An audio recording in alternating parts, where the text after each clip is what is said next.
अस्सलाम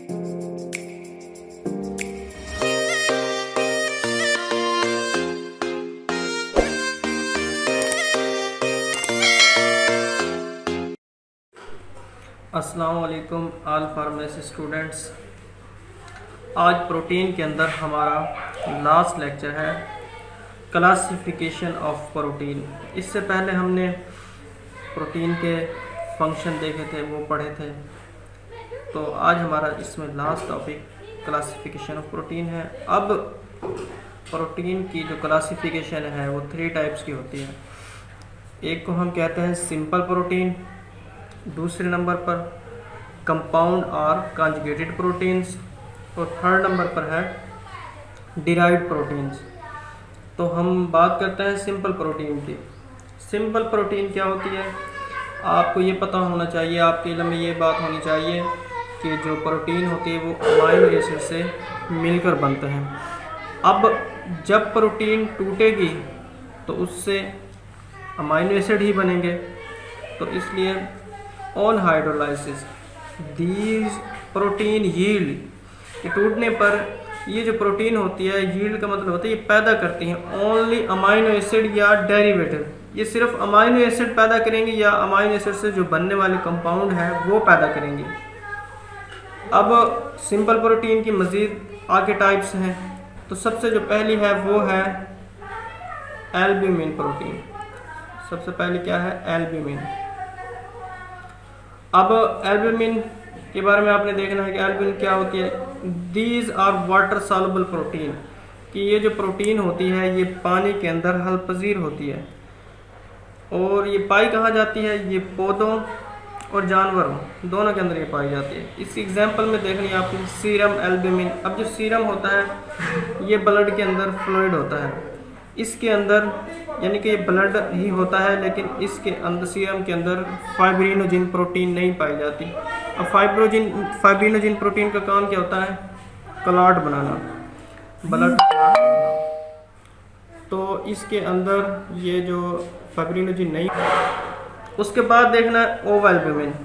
एग के अंदर प्रोटीन पाए जाते हैं लैक्ट एल्ब्यूमिन के। जानवरों के अंदर जिस तरह हमने जो प्रोटीन ग्लूकोज देखी थी, लैक्टोज, तो वो लैक्टोज जो थी वो किसके अंदर पाई जाती थी, मिल्क के अंदर। इस तरह लैक्ट एल्ब्यूमिन तो ये जानवरों के अंदर पाई जाती है। और next legume in plants. Legume का मतलब क्या होता है, फलीदार पौधे। ऐसे पौधे जो फलीदार होते हैं, जिस तरह के आपने देखा होगा मटर होता है, वो फलीदार पौधा होता है। इस तरह मूंगफली वगैरह हो गई तो फली होती है, फलियाँ लगती है उसकी भी, तो फलीदार पौधों के अंदर भी ये पाए जाते हैं। दूसरा नंबर पर आ जाती है ग्लोबुलिन्स। अब ये पानी के अंदर नहल पजीर होती है, जबकि एल्ब्यूमिन हल पजीर थी, ये क्या होती है, नहल पजीर होती है वाटर के अंदर। ये डाइल्यूट साल्ट सोल्यूशन, अगर साल्ट का पतला सोल्यूशन हम कर लें जिसमें थोड़ा सा साल्ट मिला दें बाकी पानी मिला दें, तो ये फिर उसके अंदर हल हो जाएगी। और ये हीट कोएगुलेबल होती है to variant extent. Heat coagulable का मतलब क्या होता है कि जब हम वैसे ही जमी पड़ी होती है, जब हम इसे हीट देते हैं तो ये फिर पिघलना शुरू हो जाती है, हल होना शुरू हो जाती है। वेरिएबल एक्सटेंट के मुख्तलिफ हदूद पर। एक्सटेंट का मतलब होता है हद, और वेरिएबल का मतलब होता है मुख्तलिफ हद पर ये, या जैसे हम कहते हैं मुख्तलिफ दर्जा हरारत पर ये पिघलना शुरू हो जाती है या हल होना शुरू हो जाती है। ये जो प्रोटीन होती है ये सिर्फ पाई जाती है एनिमल्स के अंदर, फाउंड इन एनिमल्स। अब इसकी मिसाल सेम ही वही है जिस तरह हमने एल्ब्यूमिन की पढ़ी है, वही मिसाल है। अब यहाँ पर हम ग्लोबुलिन पढ़ रहे हैं, तो इसलिए हम यहाँ पर जो आगे जो लगाएंगे वो ग्लोबुलिन लगाएंगे, जिस तरह लैक्टोग्लोबुलिन, मायोसिन इन मसल्स, सीरम ग्लोबुलिन्स।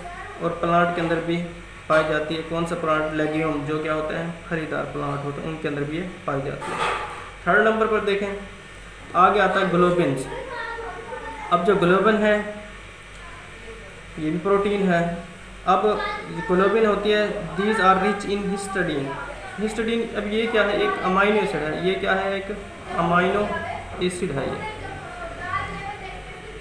ये अमाइनो एसिड के अंदर पाई जाती है, बट आर नॉट बेसिक। लेकिन ये बेसिक नहीं होती। बेसिक कंपाउंड ऐसे होते हैं जिनकी pH 8 से लेकर 14 तक होती है, बेसिक कंपाउंड होता है। अब जो ग्लोबिन है ना, ये हीम के साथ मिलेगी और क्या बना देगी, ग्लोबिन। इसके साथ यहाँ पर हीम अटैच हो जाएगा तो क्या बन जाएगा, ये हीमोग्लोबिन बन जाएगा। अब हीमोग्लोबिन क्या है, हमने पीछे भी पढ़ा था कि ये ऑक्सीजन कैरिंग पिगमेंट है, ये ब्लड के अंदर ऑक्सीजन को शामिल करता है। अब हीमोग्लोबिन डिफरेंट स्पीशीज़ के अंदर ना, जो ग्लोबन वाला पार्ट होगा ये डिफरेंट होगा। हीमोग्लोबिन के अंदर जो ग्लोबन वाला पार्ट होगा ये वाला, ये हर एक के अंदर डिफरेंट होगा, लेकिन जो हीम वाला ये जो पार्ट है ये सब के अंदर सेम होगा, सिर्फ ग्लोबिन अलग होगा, हीम पार्ट सेम। नेक्स्ट देखें प्रोलामाइंस। तो अब prolamins these are soluble in 7 to 80% ethanol. अब ये एथेनॉल के अंदर हल पजीर होते हैं 70 to 80%। अब एथेनॉल ये आप समझ लें कि अल्कोहल की किस्म है, अल्कोहल को कहते हैं एथेनॉल। इनसॉल्युबल इन वाटर, पानी के अंदर नाहल पजीर होती है, एंड एब्सोल्यूट अल्कोहल। और अगर अल्कोहल के अंदर 1% वाटर डाल दें तो उसके अंदर भी ये नाहल पजीर हो जाएगी। अब ये पाई कहाँ जाती है, एग्जाम्पल में आपने बताने के ग्लाइडिन ऑफ वीट। ग्लाइडिन ये प्रोटीन है और वीट कहते हैं हम गंदम को, ये गंदम के दाने के अंदर पाई जाती है। जेन ये प्रोटीन है, लेकिन मेज़ कहते हैं मकाई, ये मकाई के दाने के अंदर पाई जाती है।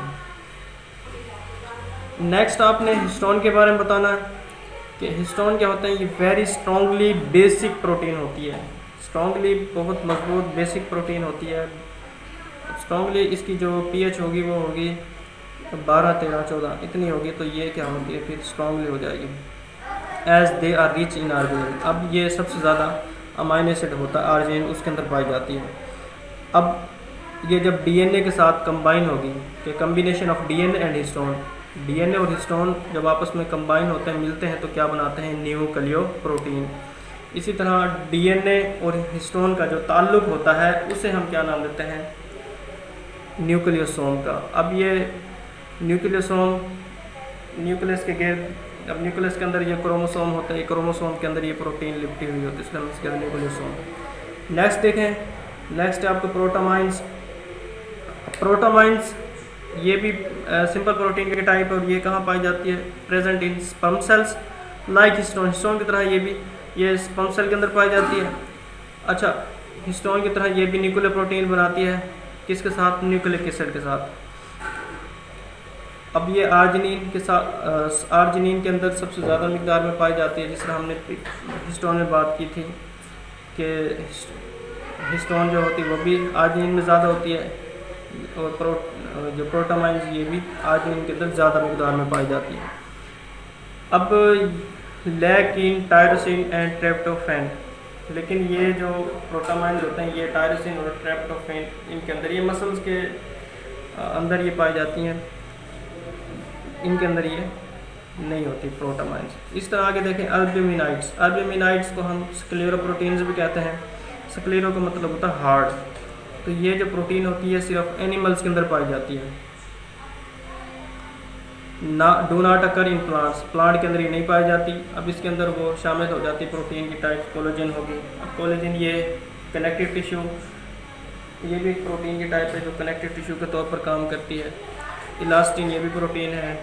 कैरेटिन, कैरेटिन हमारे जो नेल हो गए, हेयर हो गए, उसके अंदर ये प्रोटीन पाई जाती है। नेक्स्ट देखें कंपाउंड और कॉन्जुगेटेड प्रोटीन। कंपाउंड का मतलब होता है जो एक से ज़्यादा चीज़ों से मिलकर बना, सब कहते हैं कंपाउंड।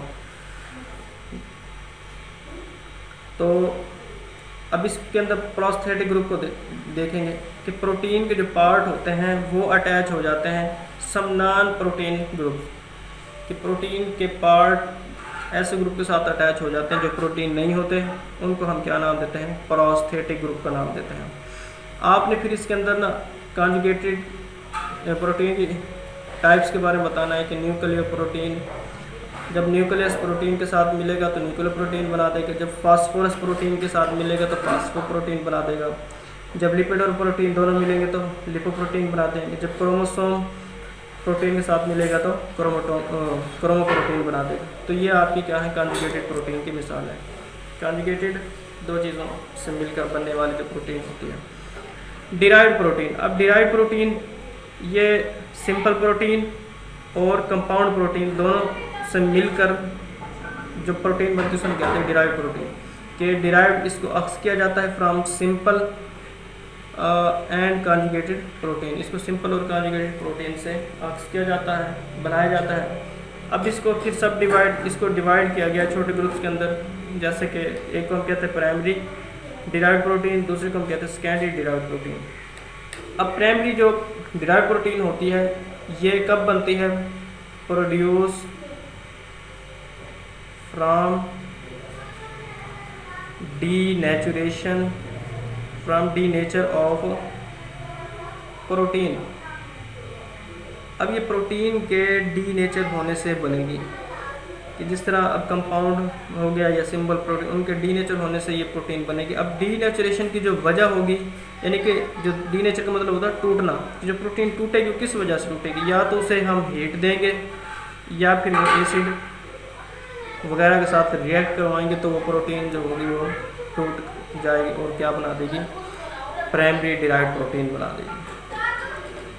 इसी तरह हम सेकेंडरी डिराइव्ड प्रोटीन में आपने बताना है कि जब हम कंपाउंड या कॉन्जुगेटेड प्रोटीन को तोड़ते हैं, उस के टूटने से जो प्रोटीन बनती है उसे हम कहते हैं सेकेंडरी डिराइव्ड प्रोटीन।